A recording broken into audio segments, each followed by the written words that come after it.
마가복음 공부하는 중에 22번째 시간인데요. 마가복음을 이제 공부하면서 여러 가지 우리에게 숙제가 주어졌습니다. 목사님 저 뒤에 따로 또 있습니다.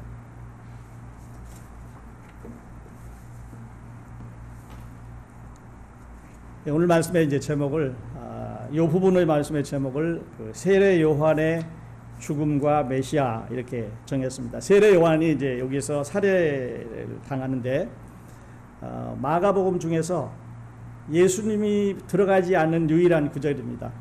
그러니까 마가복음은 1장 1절부터 시작해서 16절 마지막 절까지 쭉 예수님에 관한 기사가 거기 이제 예수님에 관해서 또는 예수님이 하신 일들이 기록이 되는데 이 부분은 예수님에 관해서 또는 예수님께서 하신 일이 아닙니다. 여기는 예수님이라고 하는 이름도 없고 예수님이 어떤 일을 하셨다든지 어떤 것을 이렇게 지시하신다든지 기적을 행하신다든지 비유를 들어서 가르치시든지 이런 적이 없는 그런 이제 유일한 그런 부분입니다. 이제 화면에 나오겠습니다만은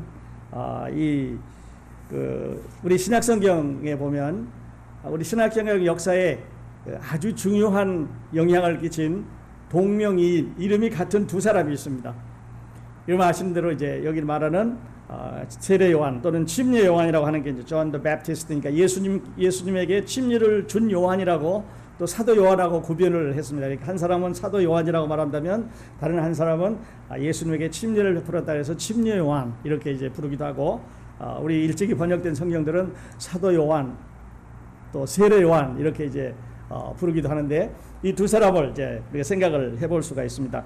자, 사도 요한은 요한복음 기록에 있고 요한 1서, 요한 2서, 요한 3서 그리고 요한 계시록 이 5권의 기록을 성경을 기록을 했지요. 그리고 이제 침례 요한은 예수님보다 6개월 전에 세상에 오셨고 그다음에 예수님의 어머니 마리아와 이 요한의 어머니 엘리사벳은 친척간이라고 이제 그렇게 이제 말씀을 하셨죠. 그리고 같은 천사가 엘리사벳에게 수태고지를 하고 그 다음에 다시 마리아에게 와서 수태고지를 하고 두 사람이 이제 6개월 간격으로 태어나서 한 사람은 예수님에게 침례를 베풀고 또 한 사람은 그리고 이제 예수님을 소개를 합니다. 세상 죄를 지고 가는 하나님의 어린 양이로다. 나는 그의 신들매를 끌 만큼도 자격이 안 되는데 나보다 이분이 훨씬 낫다고 소개를 하는가 하면 예수님은 요한을 가리켜서 여자에게서 태어난 사람이 이보다 더 나은 사람이 없다. 또는 이제 그 선지자와 그 예언은 요한에서 끝이 나고 그 후로는 이제 메시아 시대가 복음 시대가 올 것을 이렇게 말씀을 하셨으니까 이 두 사람의 동명이인은 아주 중요한 영향을 미쳤다고 말씀을 드릴 수가 있습니다. 자, 그런가 하면 신약성경에 그 죽음에 대해서 공개적으로 기록한 사람이 딱 3사람이 나옵니다. 죽음에 대해서 아주 자세하게 디테일하게 기록한 사람이 3사람이 나오는데 그 중에 한 사람이 오늘 우리가 공부하려고 하는 이 침례 요한입니다. 이 침례 요한은 어떻게 해서 죽었는가? 사람들이 목을 베고 그 다음에 그 목을 소반에다 담아다가 이제 날라오고 이런 과정을 아주 자세히 기록을 했습니다. 왜 이제 목을 그 소반에 쟁반에 담아왔을까? 이제 이런 질문을 하면서 보시면 좋은데 왜 담아왔을까 하는 얘기는 그 고기를 이렇게 먹게 될 때 소반에 이렇게 담아 오는데 아주 그 멸시하는 아주 경멸하는 아주 그냥 그 증오심이 가득한 그런 표현으로 소반에 담아오라고 그렇게 이제 이야기를 했습니다. 그래서 세례 요한과 우리 예수님은 아주 강하게 이렇게 링크가 되어 있습니다. 한 분하고 또 다른 분이 두 사람을 떼는 게 아니라 그 똑같은 사역을 하기 위해서 오신 하나의 연결된 부분이라 이렇게 이제 소개를 하고 있는데 이 말씀을 이제 우리 같이 보면서 오늘 우리에게 자신에게 질문을 한번 해보면서 이 말씀을 같이 들었으면 좋겠습니다. 자, 첫 번째 질문은요. 요한의 죽음을 왜 이렇게 자세히 기록했을까 하는 것입니다.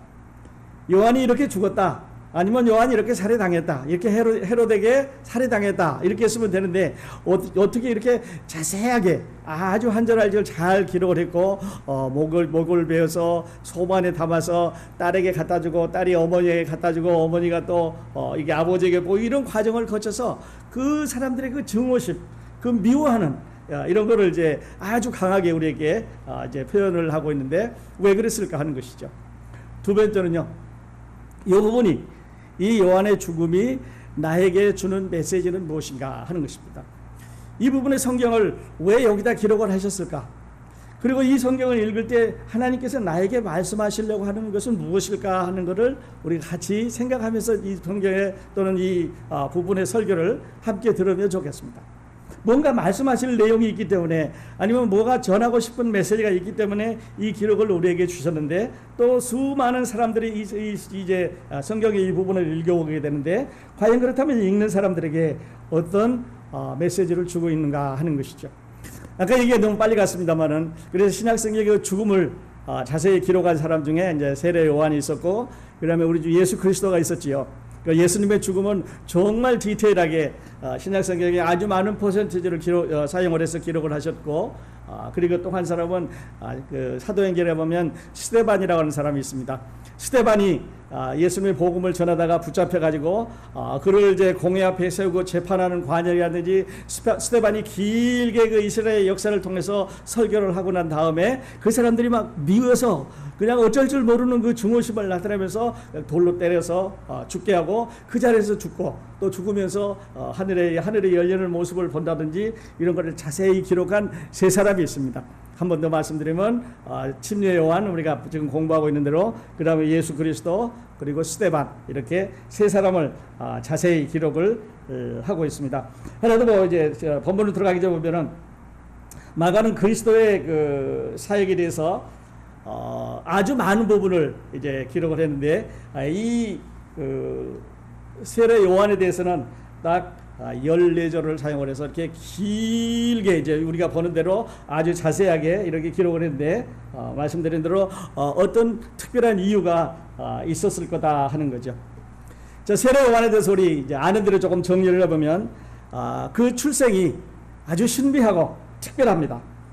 사가랴가 나이가 많아서 성전에 올라와서 기도를 하는 걸 알게 되고, 그 다음에 그 엘리자벳도 이제 나이가 많은 이런 부분이니까 자녀들을 갖고 싶은데 아이가 없는 이런 아주 노부부를 연상을 하시면 좋겠습니다.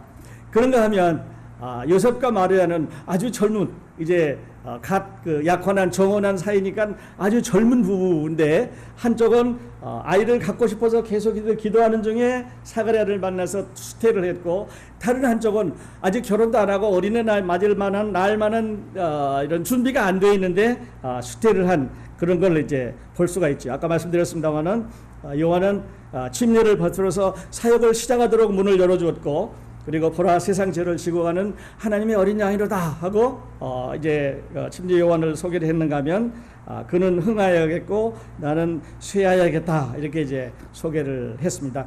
그리고 우리 주님께서는 요한을 소개하면서 율법과 선지자는 요한의 때까지요, 누가복음 16장이란 말인데요, 그리고 여자가 낳은 자 중에 세례 요한보다 큰 이가 일어남이 없도다 하고, 마태복음 11장에서는 이제 두 사람이 서로, 한 사람은 요한을, 한 사람은 그리스도를 이렇게 소개를 할 수가 있습니다. 그리고 요한의 제자들이 그리스도의 제자로 옮겨갔다든지, 또는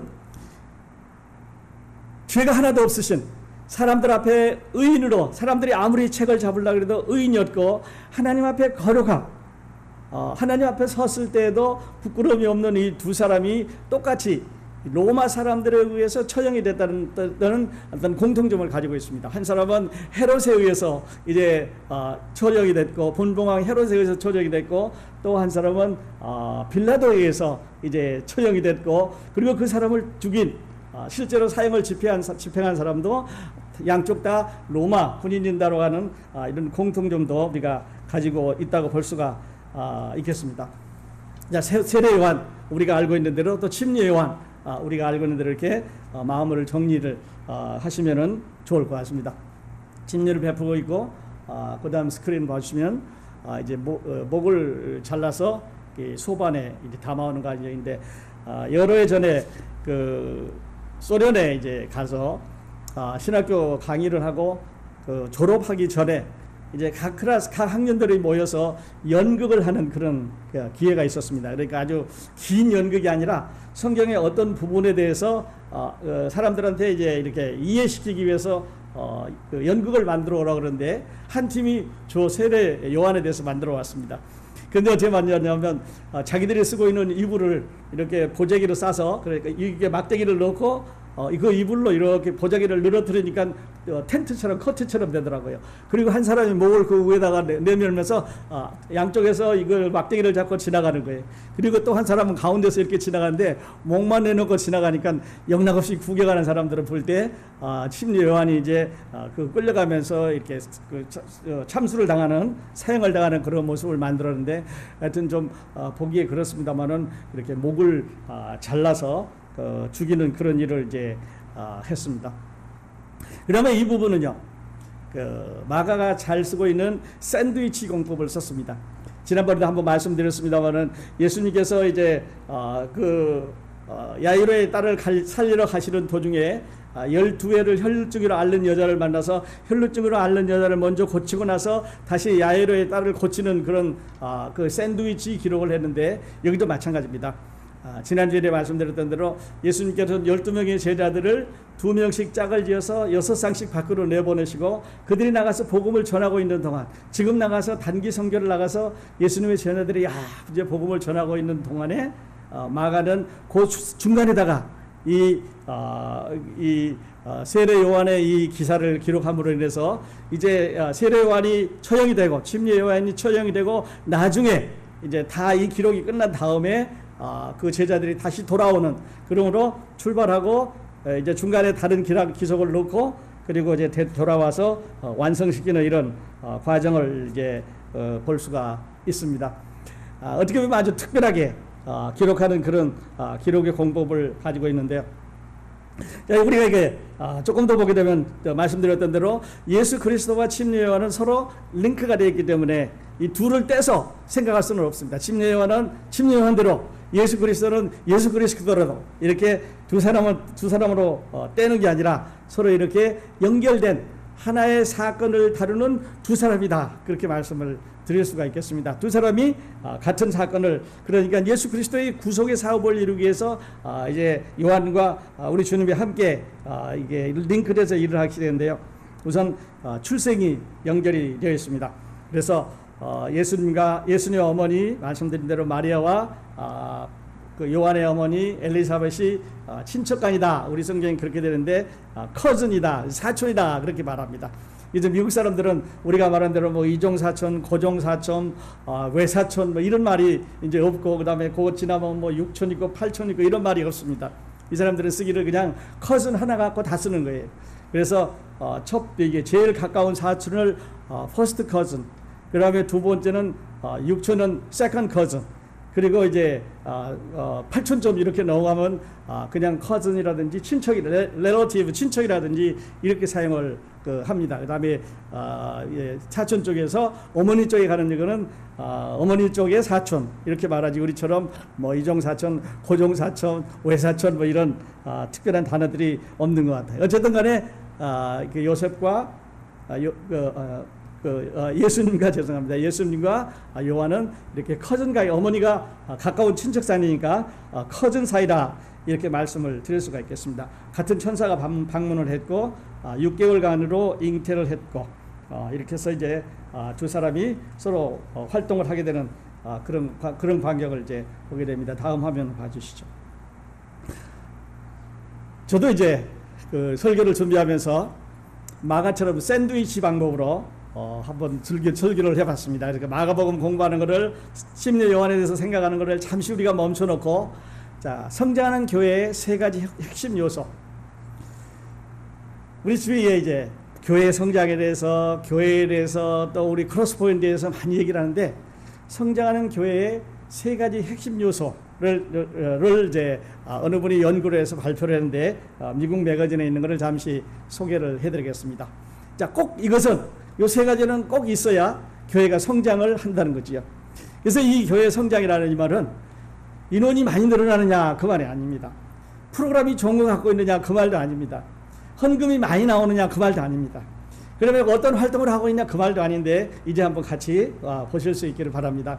이분이 말하는 교회 성장의 첫 번째 핵심 요소는 복음이라고 그랬습니다.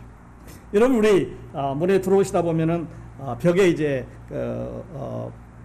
로마서 1장 그 말씀이 써져 있죠. 내가 복음을 부끄러워하지 않으니 이 복음은 모든 믿는 자에게 구원을 주시는 하나님의 은혜다 이게 말하고 있습니다. 그러니까 복음은 교회 성장을 하기 위해서는 사람이 먼저 늘어나는 게 아니고 건물을 프로그램을 먼저 짓는 게 아니고 복음이 자리를 잡아야 이 교회 성장이 된다고 하는 말이죠.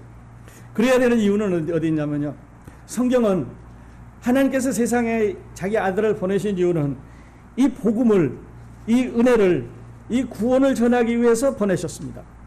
그래서 성경의 모든 기록은 예수 그리스도의 이 구원에, 예수 그리스도의 이 복음에, 예수 그리스도가 하신 그 사역에 맞춰져 있습니다. 그러니까 이것이 강하다고 하는 말은, 이것을 우리가 잘 전한다고 하는 말은 성장하는 교회입니다. 여러분, 우리 크로스포인트 교회는 이 복음에 대해서 얼마만큼 잘 전할 수가 있을까요? 가스펠 아무리 강조해도 이제 너무한 말이 아니다 이렇게 생각이 됩니다. 그래서 사도 바울도 또 예수님도 다른 제자들도 또 성경도 하나님도 성령님도 모두 다 이 복음에 대해서 초점을 맞추고 이제 그 글을 쓰시고 활동을 하고 있는데, 따라서 우리 교회도 성장하는 교회들은 이렇게 복음에 대해서 파운데이션을 다 가지고 있어야 됩니다. 두 번째는요, 그분이 하는 얘기가 성장하는 교회의 세 가지 핵심 요소 중에 두 번째는 교회의 목적과 사역을 커뮤니케이트, 서로 공유해야 된다는 거죠. 우리 교회가 존재하는 목적이 뭐냐? 제가 저 뒤에 이제 들어오는 입구에 적어놓은 게 하나가 있는데, 우리가 존재하는 목적이 저하고는 조금 다르게 보셨는데, 하여튼 이분은 이렇게 봤습니다. 목적과 사역을 공유해야 된다. 우리 교회가 여기 존재하는 목적이 뭐냐? 그냥 교회가 있으니까, 우리 교회가 존재하니까 있는 게 아니라, 우리 교회는 예수 그리스도의 복음을 전하기 위해서 존재한다는 거죠. 그리고 사역은 교회가 지금 하고 있는 일입니다. 교회가 지금 그것을 하기 위해서 어떤 일을 하고 있냐 하는 거죠. 여러분, 우리는 복음을 전하기 위해서 어떤 일을 하고 있습니까? 우리가 만일에 이런 복음을 전하기 위해서 어떤 일을 하고 있는지, 이런 목적과 그 사역이 분명하지 않으면 우리는 성장하는 교회라고 말할 수가 없습니다. 예를 들어보면 이번 이런 예를 들었습니다. 그 나사에 올라가는 이 스페이스십, 나사에 올라가는 이런 우주선이 있게 되는데, 그 우주선 맨 꼭대기에 사람이 타고 올라가는 거죠.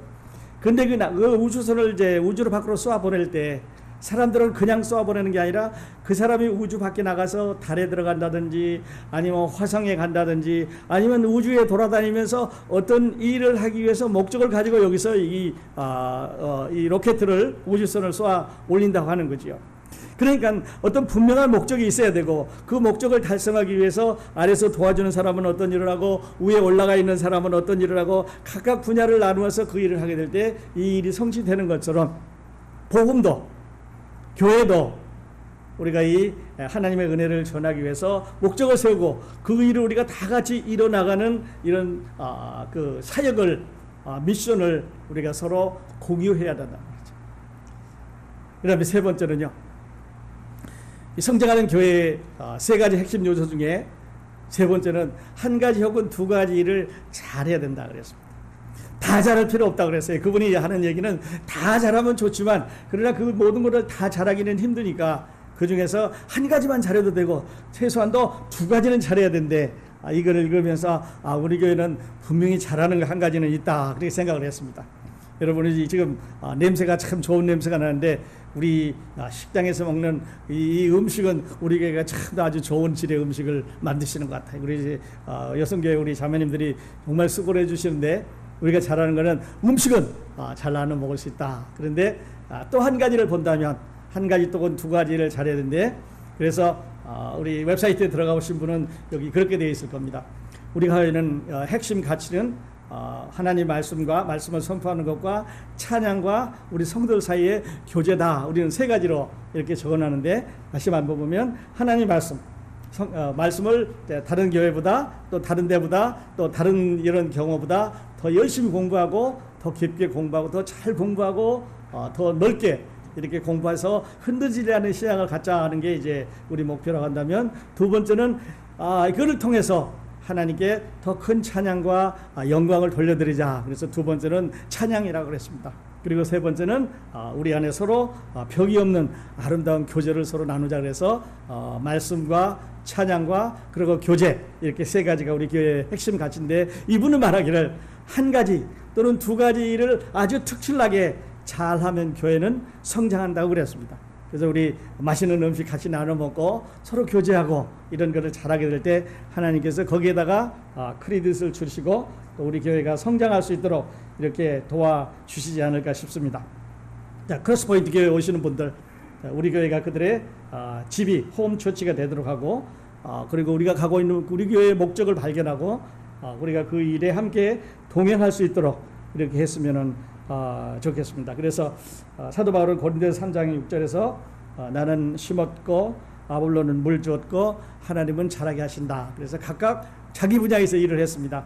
음식을 하시는 분들은 맛있는 음식을 하고, 복음을 전하는 분들은 또 찬양을 하시는 분들은 자기 분야에서 아름다운 찬양을 하고, 또 메시지를 선포하는 사람들은 또 열심히 공부해서 자기 분야에서 열심히 하게 될 때 하나님께서 우리를 축복을 해 주신다고 그렇게 말씀을 드릴 수가 있겠습니다. 다음 한 번 넘겨주시죠. 하나 더 넘기겠습니다. 그 다음에는요, 이 말씀을 읽어보면 모든 문장의 연결이 선택으로 되어 있습니다. 그 중에 이제 하나가 우리 본문에도 보셨습니다만은 헤롯 안디바라고 하는 이제 헤롯 대왕, 그러니까 예수님이 태어나실 때 그 헤롯 왕이 있었는데, 그 헤롯 왕이 전 불행하게도 와이프가 10명이었습니다. 그리고 그 10명 가운데 자녀들을 많이 낳았는데 그 중에 특별히 4명이 이 당시에 그 로마가 거스르고 있는 지역들을 나누어서 이렇게 다스렸습니다. 그래서 22지역에는 헤롯 안디바라고 하는 왕이 이제 다스리고 있었는데, 이 헤롯 안디바는 요한을 좋아했습니다. 요한을 아주 굉장히 좋아했습니다. 그리고 그를 존경하고 있고, 또 그가 하고 있는 일을 이렇게 늘 관심 있게 보아왔습니다. 그런데 이 헤롯 안디바는 불행하게도 자기 동생 빌립의 아내를 이제 자기의 아내로 맞았습니다. 그러니까 빌립도 이혼을 하게 만들고 자기도 이혼을 하고 동생의 아내를 자기가 자기 아내로 맞다 보니까 도덕성이 깨져버린 거죠. 그리고 도덕성이 깨지는데 침례 요한은 그 도덕성이 깨진 그 사람을 향해서 이거는 잘못됐다고 말합니다. 감히 로마의 왕에 대해서 잘못했다고 말할 수 있는 유대인은 없는 거지요. 그 큰 권력을 갖고 그 지역 안에서는 누구도 거드릴 수 없는 이 사람에게 이건 잘못됐다, 도덕적으로 잘못됐다고 이제 지적을 하는 이 요한이에요. 그런데 그런 지적이 있었음에도 불구하고 헤롯은 요한을 좋아합니다. 그런데 반대로 이제 헤롯의 동생과 결혼을 했다가, 빌립과 결혼했다가 이혼을 하고 다시 이 헤롯과 결혼을 한 이 여자는, 헤로디아라고 하는 이 와이프는 요한을 미워합니다. 자기 아픈 거를 자꾸 얘기하니까요. 그건 그렇지 않아도 이제 살아가는 게 좀 그런데 이게 자꾸 요한이 잘못했다고 얘기를 하니까 미워하는 관계가 됩니다. 한쪽은 남편은 좋아하고 한쪽은 싫어하고 이렇게 돼서 늘 이제 없앱시다, 놔둡시다, 이런 과정에서 요한을 이제 옥에 가두어 놓고, 그래도 자기 부인의 그 힘이 이제 미치지 않도록 지키고 있는 그런 상황인데, 어느 날이 됐습니다. 어느 날이 돼서 이 이제 헤롯 왕이 그 사람들을 불러서 잔치하는 날이 됐습니다. 그래서 이제 고관들을 많이 불렀겠지요. 로마 고위직에 있는 고관들도 부르고, 유대인들 중에서 고관들도 부르고, 하여튼 높은 지위에 있는 모든 사람들을 불러서 즐겁게 잔치하는 그날 또 한 번 선택을 해야 되는 일이 생겼습니다. 그 헤로디아의 딸이 살로메라는 딸인데, 이 딸이 느닷없이 들어와서 이제 춤을 추기 시작을 했습니다. 술이 거나한 그 남자들 앞에서 이제 한 15에서 20살 정도 되는 딸이 들어와서 이제 아주 망사스러운 옷을 입고 춤을 추는 거죠. 그 당시에 남자들 앞에서 춤을 출 수 있는 이런 배짱을 가지고 있는 여자들은 보통 여자들은 아닙니다. 이렇게 가정에서 자란, 보통 어머니 밑에 자란 사람이라든지 일상생활을 보통 할 수 있는 그런 사람들이 아닌데, 이 여자가 들어와서 그냥 춤을 추는데 분위기는 좋아졌습니다. 한쪽에선 술이 권해가지고 막 파티가 익어가고 그 다음에 딸이 들어와서 이제 요상한 몸짓을 하면서 춤을 추니까 아버지 헤로디아가 죄송합니다. 아버지 헤롯 왕이 그냥 자기 의붓 딸을 보면서 너무 그냥 기분이 좋았어요. 그래서 물어봅니다. 내가 너한테 뭐를 해주기를 원하냐? 네가 원하는 거 다 들어주마. 이 나라의 반쪽이라도 너한테 주겠다. 이렇게 제안을 합니다.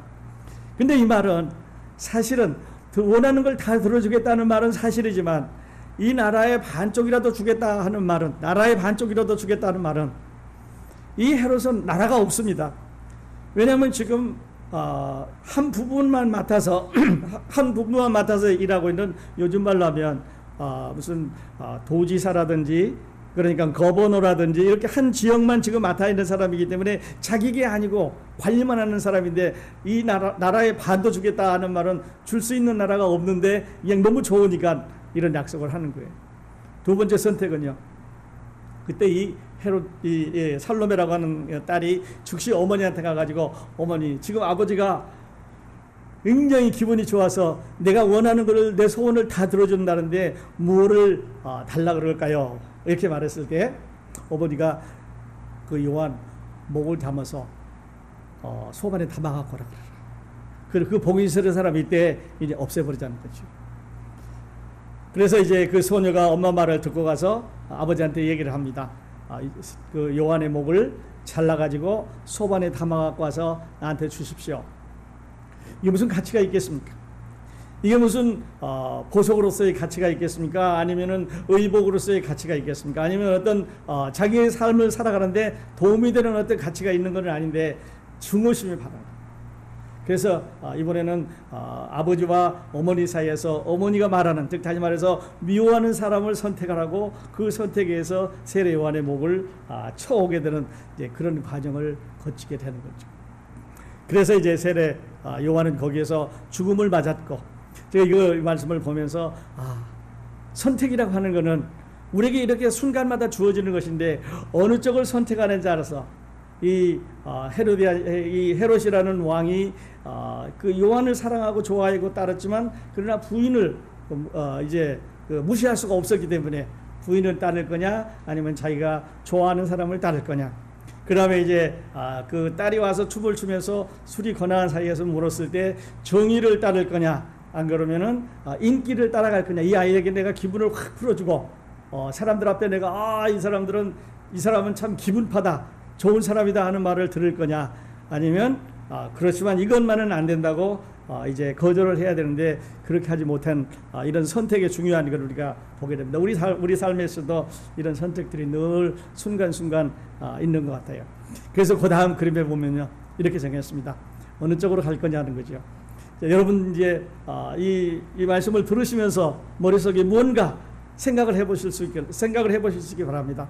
여러분은 어떤 것을 지금 머릿속에 생각하시면서 선택하고 계십니까? 오늘 오후에 이제 계획을 하시는데 어떤 선택을 하고 계십니까? 어느 것을 가지셨든지 저는 그거에 대해서 말씀드리고 싶지 않은데 하나 분명하게 여기에서 메시지를 전해드리고 싶은 거는요. 여러분 아직 선택을 안 하셨으면 우리 주 예수 그리스도를 선택하십시오. 양쪽 길로 한꺼번에 갈 수는 없습니다. 하늘나라로 가든지 지옥으로 가든지 그리스도를 선택하든지 아니면 사탄을 선택하든지 두 가지 다 한꺼번에 갈 수는 없습니다. 하나 더 있습니다. 여러분 그리스도를 마음에 믿으셨으면 이제는 그리스도를 위해서 내가 어떤 일을 하겠다고 하는 선택을 하시고 마음에 결정하실 수 있기를 바랍니다. 다음 주에 하겠다고 미루지 마시고 오늘 이 예배를 통해서 오늘 이 시간을 통해서 요한은 저렇게 희생이 됐구나. 왜 저렇게 희생이 됐느냐. 이제 결론도 한 번 더 말씀드리겠습니다만은 이렇게 요한이 희생된 이유는요. 회개를 전했기 때문에 그렇습니다. 죄를 지적했기 때문에 그렇습니다. 그래서 희생이 됐고 예수 그리스도는 아무런 사람들과의 관계에서 죄가 없었지만 왜 희생이 됐었습니까? 세상에 죄를 지적하고 구원을 지적하고 사람들에게 이 하나님의 거에 대해서 말씀하셨기 때문에 그도 희생이 되셨습니다. 그리고 사도행전 가서 보십시오. 많은 사람들에게 회개의 복음을 전하자. 사람들은 그 제자들을 싫어하고 다 희생시킨 것을 볼 수가 있습니다. 여러분은 어느 쪽을 선택하시겠습니까? 물론 우리가 그리스도를 선택하게 될 때 이제 결론으로 말씀드리겠습니다만은 어려움이 있습니다. 그러나 그 어려움은, 그 희생은, 그 힘든 과정은, 그것은 하나님께서 우리에게 주시는 보상이 있다고 하는 이런 약속을 가지고 있기 때문에 훨씬 더 가치 있는 것이라고 말씀을 드릴 수가 있겠습니다. 자, 중간에 서 있습니다. 여러분은 오늘 오후에 되어지는 결정 중에서 어떤 것을 마음에 두고 결정을 하시겠습니까? 바라오기는 예수 그리스도를 마음에 두시고 이런 아름다운 결정을 하실 수 있기를 바랍니다. 다음 화면 보면요, 신약시대에는 말씀드렸던데 헤롯이 여러 명이 나옵니다. 그래서 예수님 당시에 헤롯을 헤롯 대왕이라고 그러죠. 아버지 헤롯입니다. 그리고 그 헤롯 밑에 이제 여러 명의 아들이 있는데 그 중에서 대표적으로 활동하는 사람이 4사람이 있고, 그리고 3사람 이름이 늘 이제 성경의 회자가 되고 있는데, 그 중에 여기 2사람 빌립과 그다음에 안디바스라고 하는 2 아들이 이제 한 여자와 결혼을 했다가 다시 그 여자가 또 형과 결혼하는 이런 과정을 거치면서 어려움을 주고 있는 그런 그 신약 시대의 헤롯들을 볼 수가 있습니다. 시작은 잘했는데 와이프들이 너무 이제 부인들이 많아서 나라들이 어지럽게 되는 그런 결과를 이제 가지고 오게 되고, 또 로마도 그로 인해서 어려움을 갖게 되는 그런 과정을 거쳤죠. 그래서 헤롯이 많이 나오게 되는데 이렇게 혼돈 안 하셨으면 좋겠습니다. 그 다음에 화면에 이제 보시면